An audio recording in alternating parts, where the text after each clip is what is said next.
Saludos amigos, Espacio Dominicano les presenta la segunda parte de nuestro documental sobre los 7 peores presidentes que hemos tenido en la República Dominicana. En nuestra primera entrega hablamos de Manuel Jiménez, Buenaventura Báez, Ulises Ceró y el Triunvirato, a quienes dejamos en las posiciones número 1, número 2, número 3 y número 4 respectivamente. Debo aclarar que este no es un conteo regresivo hasta llegar al presidente más malo que hemos tenido, porque esa es una apreciación muy ambigua, si bien al final expresaré mi apreciación particular al respecto. Estas son exposiciones sobre los 7 gobernantes que peores han actuado desde el poder. Aclarado esto, procedemos a examinar los expedientes de los que nos faltan.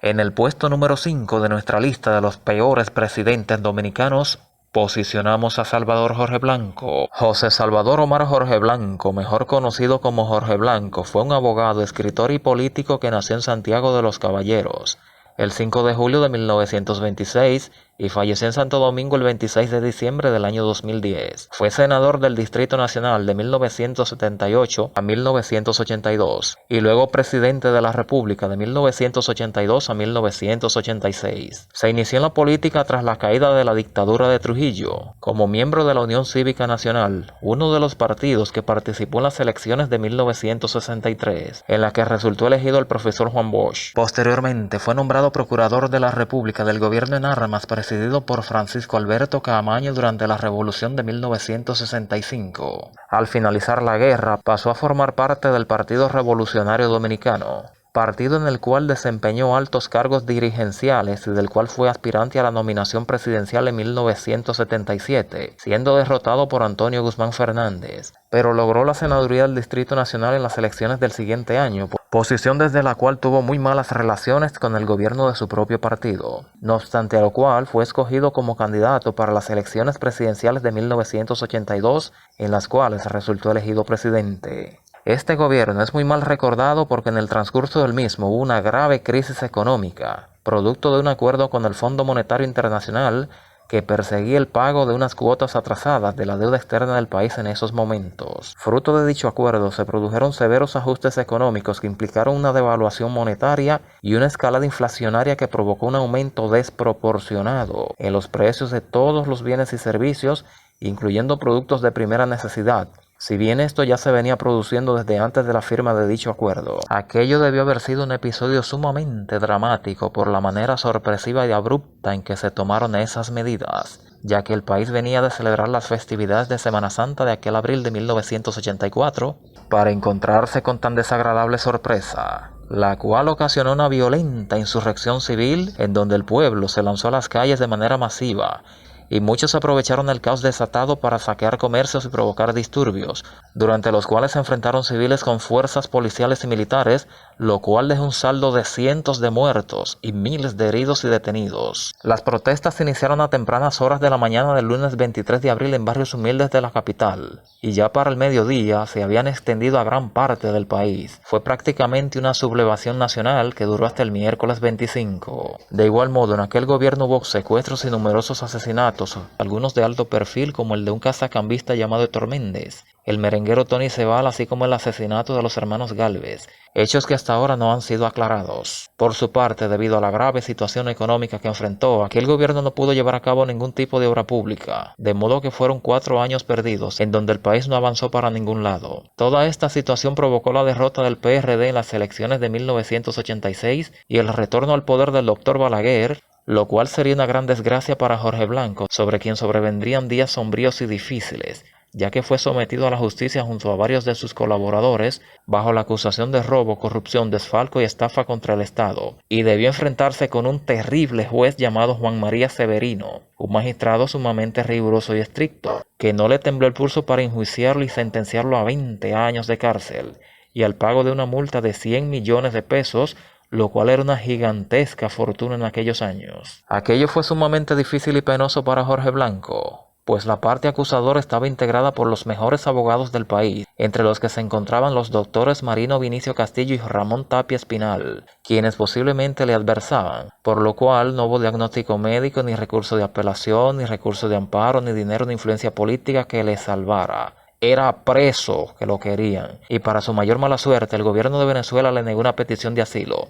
Así es que después de largos procesos y todos los mecanismos legales agotados, apenas pudo lograr una reducción de la multa, 73 millones de pesos. Aunque al final se saldría con la suya, pues de los 20 años a que fue condenado, solo llegó a purgar 2 meses en prisión.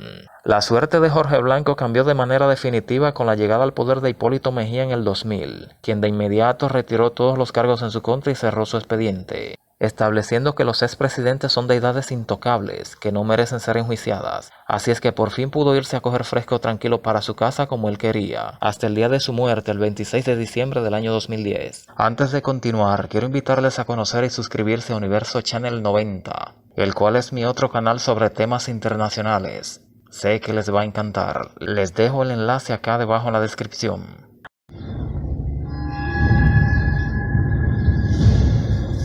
El puesto número 6 de nuestro top 7 de los peores gobernantes dominicanos se lo reservamos al presidente Hipólito Mejía. Rafael Hipólito Mejía Domínguez es un ingeniero agrónomo, empresario y político que nació en Santiago de los Caballeros el 22 de febrero de 1941 y gobernó el país desde el 16 de agosto del año 2000 al 16 de agosto del año 2004.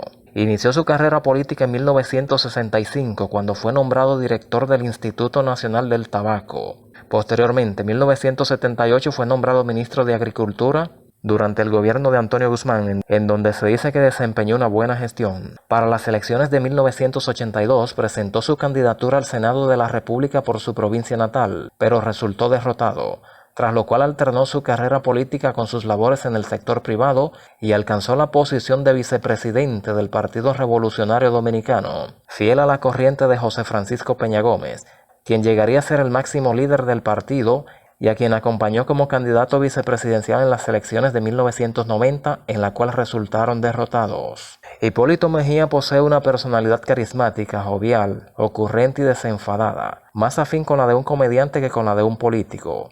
En sus días muchos pretendieron tildarlo de bruto o de loco, pero no es ni una cosa ni la otra. Pareciera más bien el caso de alguien que escogió la profesión equivocada. Posiblemente le habría brindado mejores servicios al país desde el arte y el espectáculo que desde la política, pero al país le tocaría descubrirlo de una manera no muy amigable. El personaje podrá ser gracioso, pero su gobierno no lo fue tanto, como veremos a continuación. Eran los inicios del año 2000, y el país se preparaba para las elecciones de aquel año. Estaba al mando Leonel Fernández, quien a pesar de algunos logros económicos, traer computadoras y haber puesto la capital a brillar, tenía a la gente aburrida y desencantada, porque decían que estaban en olla, que no había cuarto en la calle y que era un come solo. Su partido además presentó a Danilo Medina, un candidato con escasa bujía que no despertaba entusiasmo. Fue así como de buenas a primeras aparece en escena este personaje ofreciendo plátano y yuca y diciendo que era un hombre de palabra. La gente enseguida se lo creyó y votó por el hombre. Ahora teníamos a un cómico en la presidencia.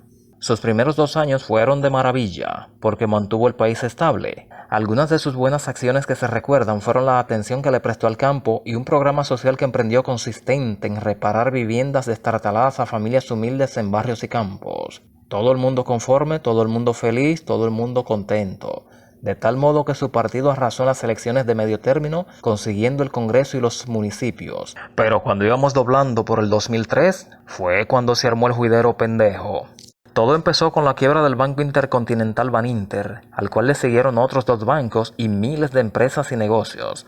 También se fueron las últimas empresas de Zona Franca, lo cual originó un gran aumento del desempleo, al tiempo que el peso dominicano sufría una devaluación progresiva frente al dólar, que lo llevó del 16 a más del 50 por 1 en cuestión de semanas, lo cual originó una espiral inflacionaria descomunal, en la cual se dispararon los precios de todos los bienes y servicios en el país. Pero particularmente el incremento descontrolado de los productos de primera necesidad fueron los que más golpearon y pusieron a sufrir a la gente. Todo esto complementado con largas tandas de apagones y una aguda escasez de combustibles, principalmente de gas propano, el cual había que moverse de un pueblo a otro a aventurar para conseguirlo. Por su parte, la situación en los hospitales públicos fue una verdadera tragedia, en donde imperaba la indolencia, el desorden y la apatía, con los centros descuidados y desabastecidos, en donde la gente sufría y se moría por falta de atenciones médicas. al tiempo que se producían constantes y prolongadas huelgas de parte del personal médico en reclamo de mejores condiciones laborales. A raíz de toda esta situación, el mar parecía una ruta de transporte público cualquiera, con centenares de personas intentando huir en yola hacia Puerto Rico para escapar del infierno en que de la noche a la mañana se había convertido el país. Al propio tiempo, el gobierno de Hipólito fue otro que no emprendió ningún tipo de obra de infraestructura o proyecto importante de avance para el país. Fue un periodo en donde el país retrocedió, la economía decreció y la pobreza se incrementó, al igual que la deuda externa. Fue un gobierno realmente raro, en el que había mucha gente incapaz, de reputación cuestionable o quién sabe si hasta mal de la mente, en el cual imperaban la improvisación y el desorden, en el que se vieron numerosos hechos y situaciones insólitas, como los asesinatos de ayudantes militares, un cónsul atrapado traficando chinos, la quema de fincas de arroz porque supuestamente había sobreabundancia, pero luego hubo que importarlo, el vertido de unos residuos tóxicos en una playa turística, un jefe de policía que a la vez era jefe de una banda de ladrones de vehículos, entre muchas otras barbaridades. Por su parte, ese gobierno tuvo también responsabilidad en la ejecución del infame contrato de construcción en la autopista de Samaná, que bastante agua a beber le daría al país. Además, fue durante ese gobierno que se originó la inestabilidad y estafa en el precio de los combustibles, con lo cual el país sería castigado semanas tras semanas en un esquema fraudulento que se prolongaría durante los siguientes 18 años. Ante toda aquella dramática y desesperada situación, el presidente Mejía simplemente se dedicaba a hacer lo que mejor sabía, hacer chistes, repartir boches a diestra y siniestra, principalmente a los periodistas, o responder con evasivas o frases irónicas o sin sentido cuando se le cuestionaba por la situación que se estaba viviendo.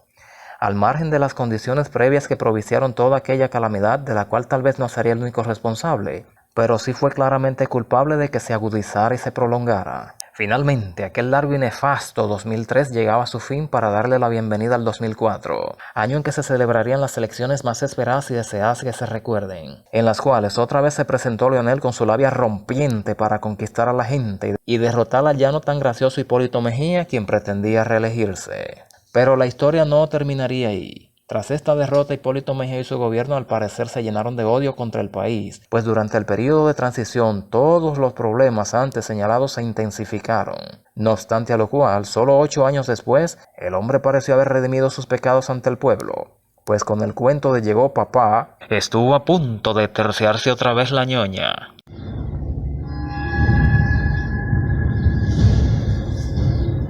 Y bien, señoras y señores, hemos llegado al puesto número 7 en nuestra lista de los peores presidentes que hemos tenido. Y esta posición la ocupa el presidente Danilo Medina. Danilo Medina Sánchez es un ingeniero químico y político que nació en la localidad de Boechío, en San Juan de la Maguana, el 10 de noviembre de 1951. Inició su carrera política en 1973 cuando se afilia al PRD de Juan Bosch, abandonando este partido para seguir al profesor en la conformación del nuevo Partido de la Liberación Dominicana.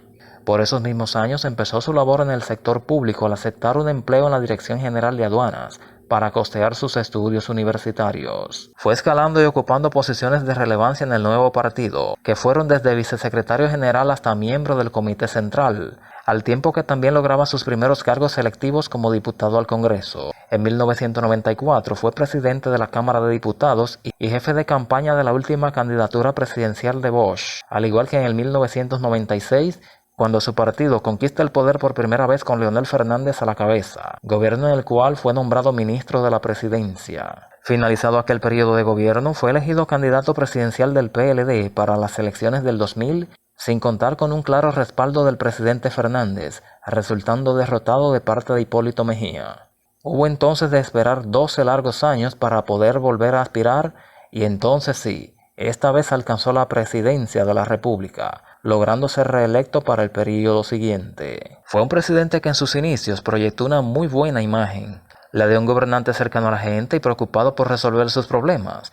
Llegó a dar la impresión de que íbamos a tener al mejor presidente de nuestra historia. De hecho, emprendió algunas acciones muy buenas, como la implementación del servicio de emergencias 911, el proyecto La Barquita, las visitas sorpresas a los agricultores y ganaderos. Si bien no ha quedado claro qué impacto tuvieron esas visitas en el sector agrícola y ganadero del país, pero bien, mantuvo la economía estable y en crecimiento, construyó algunas obras y emprendió numerosos programas de asistencia social. Hasta ahí todo muy bien, señor Medina. Sin embargo, nuestro buen presidente se descarriló y se descarriló feo. Para empezar, embarcó el país en el más grande proceso de endeudamiento externo como nunca antes se había visto. Se cogió dinero prestado hasta por si llovía. Al mismo tiempo, decir que fue un gobierno corrupto es decir poca cosa. Al igual que su antecesor, fue el Instituto Especializado de la Corrupción. Fueron tan grandes, numerosos y escandalosos los actos de corrupción denunciados que incluso produjeron víctimas fatales e impactaron a la sociedad, la cual creó un movimiento llamado Marcha Verde, el cual realizó numerosas manifestaciones de protesta en procura de que los corruptos fueran apartados del gobierno y procesados, reclamos que fueron completamente ignorados. Al propio tiempo, el país fue azotado por una terrible y espantosa ola de criminalidad y delincuencia que significó una verdadera pesadilla. Fue una epidemia de crímenes, robos y asaltos de toda índole y en todos lados que puso en zozobra y aterrorizó a la gente, que no se sentía segura en ninguna parte, pues los delincuentes literalmente se adueñaron de las calles. Y ante la incapacidad de resolver el problema, las autoridades optaron por ignorarlo y afirmar que solo era percepción de la gente. Por su parte, se mantuvo la estafa al pueblo con el precio de los combustibles, a grado tal que ni siquiera durante la pandemia, cuando el petróleo se vio a $0, el país pudo beneficiarse de rebaja alguna. Tampoco hizo nada con el tema del peaje sombra. Bien, ya hemos hablado de endeudamiento, corrupción, delincuencia, estafa y pandemia, pero todavía no hemos mencionado la peor de las barbaridades de dicho gobierno, su nefasta política migratoria, la cual fue muy perjudicial y dañina a los intereses de nuestro país, pues la supuesta campaña de regularización de extranjeros en la que se desperdiciaron miles de millones de pesos, al final terminó convertida en una campaña de haitianización del país, en donde incluso se llegó al colmo de desplegar una campaña publicitaria desde la presidencia, invitando a los pitices a que vengan y se establezcan en nuestro país, ofreciéndoles incluso hasta nuestras mujeres. Diablo, pero coño, si yo te agarro, óyeme con esta silla. Barbarazos. El 13 de septiembre de 2013, el Tribunal Constitucional evacuó la sentencia 168-13, que establecía los parámetros y condiciones para ser considerado ciudadano dominicano. Esta sentencia provocó honda pena y tristeza del alma al presidente Medina, quien en compañía de otro político pintoresco procedió a pedirle perdón a los inmigrantes ilegales. Acto seguido ordenó detener las deportaciones y emitió el decreto 169-14 para contradecir la sentencia y favorecer a los indocumentados. A partir de entonces se desató una oleada migratoria descomunal desde el vecino país como nunca antes se había visto, los cuales se diseminaron por toda la geografía del territorio nacional, alcanzando incluso lugares donde nunca antes habían tenido presencia. Al propio tiempo pudimos ver cómo les entregaron las escuelas y los hospitales, y para colmo de males, los abusos y fechorías que cometían esos inmigrantes procuraban ser silenciados y que quedaran impunes. Danilo fue un presidente antipatriota y extraño que parecía sentir desprecio por la bandera nacional y los demás símbolos patrios. Durante su gobierno se toleraron numerosos ultrajes a la insignia tricolor y hubo denuncias de que en los libros de texto fue cambiada nuestra historia patria por la historia del país vecino. También hubo denuncias de que niños del país vecino se negaban a cantar el himno nacional en las escuelas, denuncia a la cual el ministro de Educación de entonces le restó importancia. Puede tener buenas intenciones para nuestro país. Llegamos al final de este top esperando que en el futuro no volvamos a ser gobernados por nadie como los personajes antes mencionados, sobre todo con mentalidad de quilombo como el último. Si aún no has visto mi video sobre los 8 mejores presidentes que hemos tenido, te invito a verlo en este mismo canal. Hubo 2 gobernantes claves que excluí de ambas listas, a Trujillo y Leonel Fernández, ya que ambos demandan un trabajo aparte, los cuales próximamente estaré realizando. Pásenla bien y hasta la próxima.